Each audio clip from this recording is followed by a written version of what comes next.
कि जब आप काशी में थे तब एक रात गंगा जी के किनारे एक दारू पीकर व्यक्ति आपके पास ब्रह्मावर्त बिठूर ये कानपुर जिले में है। ये घटना कानपुर जिले की है।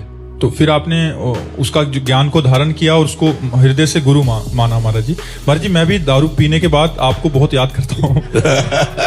पूरी रात राधा रानी का जप करता हूँ। दारू पी के एक रात में इतना नाम जप हो जाता है कि पूरे महीने में नहीं होता। ऐसा लगा यार ऐसी बात करता। आपके द्वारा दिया गया नाम को मैं सार्थक कर रहा हूँ। नहीं भाई देखो, हम तभी मानेंगे सार्थक जब आप शराब छोड़ दोगे। हमारी दोस्ती तभी मानी जाएगी जब आप शराब छोड़ दोगे। देखो, जिसे शास्त्र निषेध करता है उसे हमें छोड़ना ही चाहिए। हमारा शास्त्र आज्ञा करता है मदिरापान, मांस भक्षण, परस्त्रीगमन, द्यूत क्रीड़ा और चोरी। इन 5 चीजों को सम्यक रूप से छोड़ देना चाहिए। हमें मांस नहीं खाना चाहिए, शराब नहीं पीना चाहिए, पराई स्त्री से संभोग नहीं करना चाहिए, दूसरे का धन अपहरण नहीं करना चाहिए और जुआ नहीं खेलना चाहिए। ये इनमें स्पष्ट कलयुग का वास है। तो यदि हम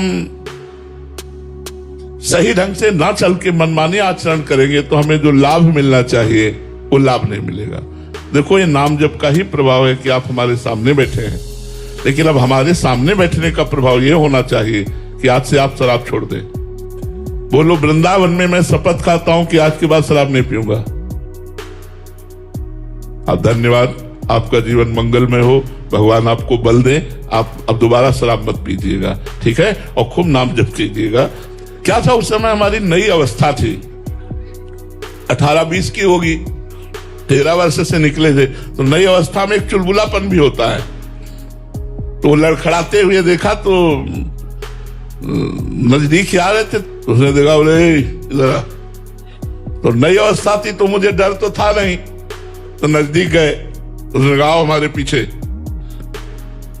तो मुझे लगा कि क्या कर सकता है।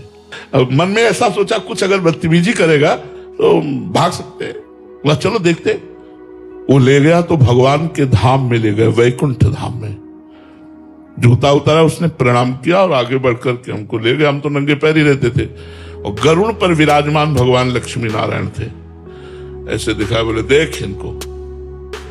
तुम हमारे एकदम दिमाग में आया कि हो क्या रहा है। मतलब एक शराबी आदमी एक हमको भगवान के धाम में लाया और कहा देख इनको। तुमका देख रहा हूं, काय के बने? गए तो भगवान है, काय के क्या बने? नहीं, बने काय के? तुमका संगमरमर के। नीचे देख, ये क्या है? उनका संगमरमर। बोले बच्चा, एक एक अंग काटा गया इनका और ये टूटे नहीं, इसलिए आज भगवान बन के पूज रहे हैं। और ये एक पैरों से रौंदा जा रहा है, ये भी संगमरमर ही है, टूटना नहीं जीवन में कभी। हमने तुरंत पंचांग प्रणाम किया और कहा जीवन भर इस बात को आपको याद रखूंगा कि कभी किसी भी परिस्थिति में टूटूंगा नहीं। और वो अपनी रास्ते गया। हमें इतना आनंद कि अरे भगवान इस रूप में, भगवान किसी भी रूप में कृपा करते हैं, तो इस रूप में कृपा की मैंने जीवन भर उसकी बात याद रखी। एक दिन जगह जगह पर भगवान उपदेश करते हैं। इसीलिए सच्चा ज्ञानी वो है, क्रूर पापी दुष्ट में भी अपने भगवान को देखता है। लेकिन संत समागम करने वालों को चाहिए कि अपने पर सुधार की दृष्टि रखे। जैसे इन भाई ने आज नियम लिया कि हम आज से शराब नहीं पिएंगे, तो जो पीते हैं उनसे भी कहते हैं कि आप कोशिश करो धीरे धीरे इन गंदी बातों को त्याग दीजिए। सरोज जी, राधे राधे। महाराज जी आपके चरणों में कोटि कोटि प्रणाम। महाराज जी, ईश्वर के प्रति पूर्ण समर्पण का मतलब क्या है? क्या जीवन की हर घटना को ईश्वर की इच्छा मानकर स्वीकार किया जाना ये शरणागति है?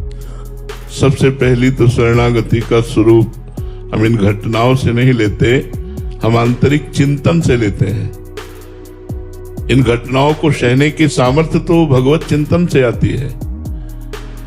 पहला शरणागति का स्वरूप है कि हमारी वाणी से हर समय नाम जप चलना चाहिए।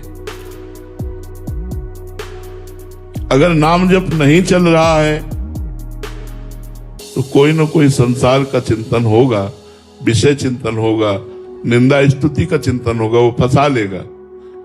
कहा हनुमंत विपत्ति प्रभु सोई, जब तो सुमिरन भजन न होई। पहला साधन तो यह है कि हर समय नाम जप चलना चाहिए। ये हुआ वाणी का शरणागति।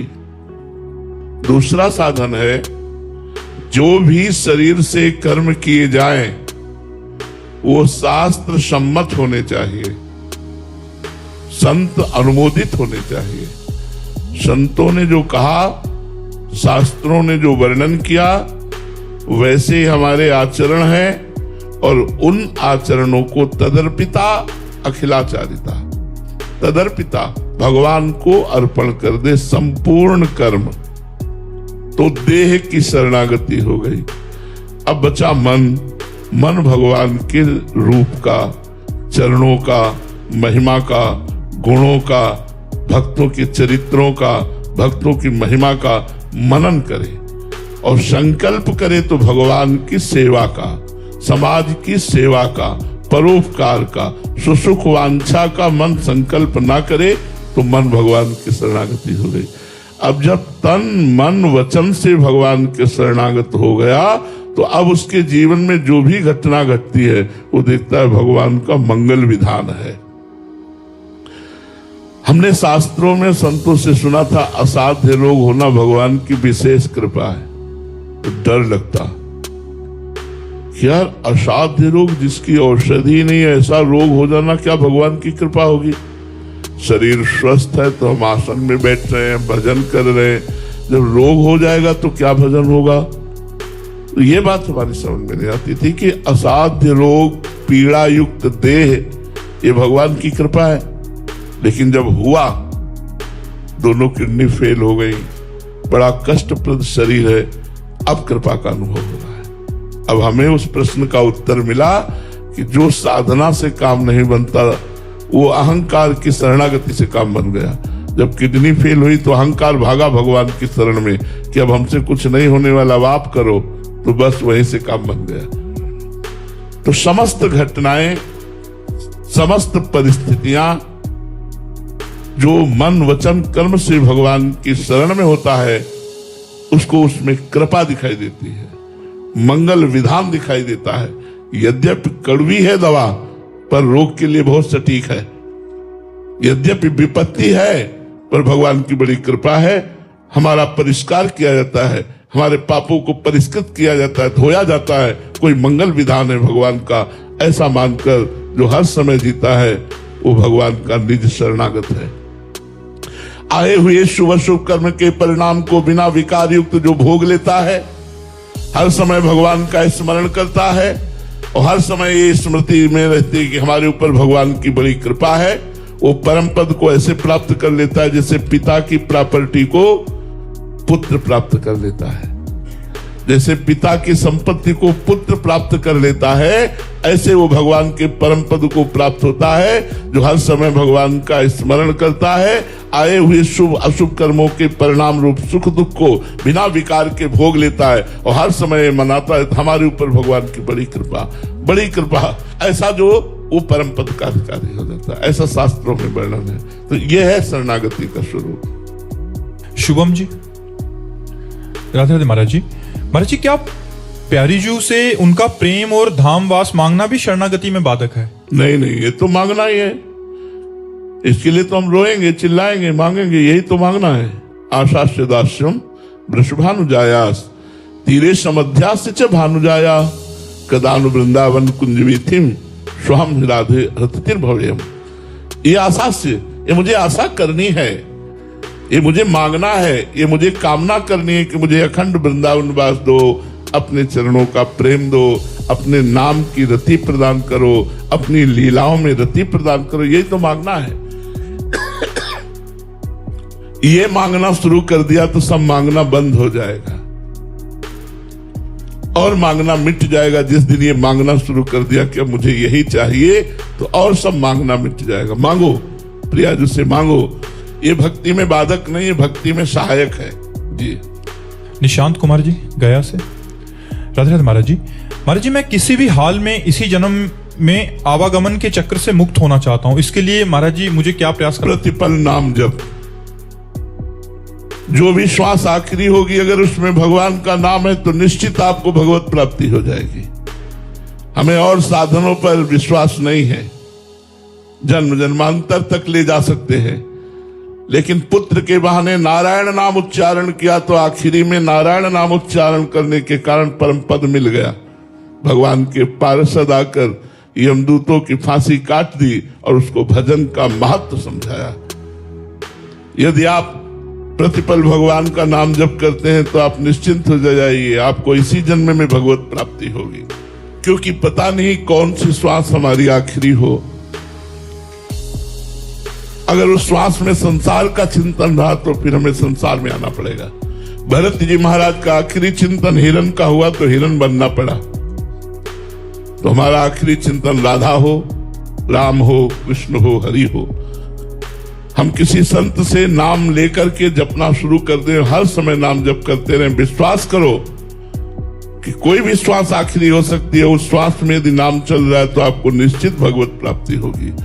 अंतःमति शोगति, यदि राम, राधा, कृष्ण ऐसा बोलकर शरीर छूटे तो निश्चित भगवत प्राप्ति हो जाएगी। इसी बात का अभ्यास किया जाता है कि हमारी अंतिम श्वास में भगवान का नाम निकल आवे। तो आप नाम जपना शुरू करें, हर क्षण नाम जप करें। आजकल बड़ी सुविधा है, काउंटर है, गिनती से करें तो ज्यादा मन लगता है कि आज हमने 40,000 किया, आज 50,000 किया, तो और नाम में हमारी रुचि बढ़ती है। इसलिए खूब नाम जप कीजिए। महामंडलेश्वर स्वामी नीलमणि दास जी, राधे राधे महाराज जी। महाराज जी, तुलसीदास जी महाराज जी लिखते हैं कि गुरु बिनु भवनिधि तरई न कोई, जो विरंची शंकर सम होई। महाराज जी, ऐसा और गूढ़ता से समझाने का इसका देखो, इसमें भाव ये है कि ब्रह्मा के समान चतुर हो, क्योंकि जितनी भी चतुराई है वो सब ब्रह्मा जी से प्रकट हुई है, और भगवान शंकर के समान ज्ञान संपन्न हो। पर यदि गुरुदेव की शरण नहीं हुआ तो कहीं न कहीं उसको कोई न कोई त्रिगुण माया की फांस लेगी और गिरा देगी। दो का नाम लिया है, शिव, विरंची, और दोनों को भगवान की लीलाओं में दृष्टि डाल के देखिए, माया ने चपेट में लिया है। शिव विरंचिका मोहई को है बपुरान। इसीलिए गोस्वामी जी ने कहा, चाहे शिव विरंच सम होई, गुरु बिनु भवनिधि तरे न कोई। जो गुरु की शरण में है, दैन्य है, गुरु के बताए हुए साधन पर चलता है, वही भगवान को प्राप्त करता नहीं। इतनी ऊंचाई से गिरा दे, इतनी प्रबल माया है। ज्ञानी नाम अपि चेतांसी देवी भगवती ही सा, बलादा कृष्ण मोहाय महामाया प्रेक्षति। महामाया प्रेक्षति। इसलिए गुरुदेव की शरण में दैन्य होकर जो गया वो निकल गया, और थोड़ा भी अभिमान हुआ तो फंस गया। ऐसी भगवान की विचित्र माया है। समझ पा रहे आप जी? हरि अनंत दास जी, राधे राधे महाराज जी। महाराज जी, दास को कैसे पता चलेगा कि भगवान या गुरुदेव भगवान हमसे प्रसन्न है? जब हृदय में निरंतर भगवत स्मृति चले और गुरु का ध्यान बना रहे तो जान लेना हमारे ऊपर इष्ट और गुरु दोनों प्रसन्न है। जे गुरु चरण रेणु अनुरागी, ते लोकहु बेदहु बड़भागी। जे गुरु चरण रेणु सिर धरहि, ते जन सकल विभव बस करहि। गुरु प्रसन्न साहब अनुकूला, मिटी सकल कल्पित भय सुला। गुरु का ध्यान और गुरु प्रदत्त नाम मंत्र का जप यदि चल रहा है तो आप समझ लो हमारे ऊपर इष्ट भी प्रसन्न है और गुरु भी प्रसन्न है। प्रभु प्रसन्न है, इसका प्रतीक है कि उनका स्मरण हो रहा है। अगर भगवान का विस्मरण हो रहा है तो हरि गुरु से हम विमुख हो रहे हैं, जरूर कोई अपराध बन रहा है। अगर हमारा निरपराध जीवन, पवित्र जीवन, तो फिर गुरु प्रदत्त मंत्र और नाम हमारे अंदर निरंतर चलेगा। यही भगवत कृपा है, यही गुरु कृपा है। तब हम समझे कि हमारे ऊपर कृपा है। चंदन जी लखनऊ से, राधे राधे महाराज जी। गुरुदेव भगवान, मेरी भी दोनों किडनी फेल हैं और डायलिसिस होता है महाराज जी, पर मुझे अभी आपकी कृपा से हमेशा ये याद रहने लग गया है कि कभी भी मृत्यु आ सकती है। 4-5 घंटे एकांत में मिल जाता है डायलिसिस के दौरान, तो उसमें भजन भी हो जाता है। महाराज जी, आपकी बहुत कृपा है कि गुरु मेहरबान तो चेला पहलवान। चेले को भी अभी डर नहीं लग रहा महाराज जी। हाँ, ऐसा ही होना चाहिए। मस्त रहो। श्री जी की चरणारविंद का चिंतन, यदि 1 मिनट हम जीवित हैं और बोल राधा हमारे प्राण निकल गए तो हमारा काम बन गया, करोड़ों कल्प जीवित रहने का लाभ क्या?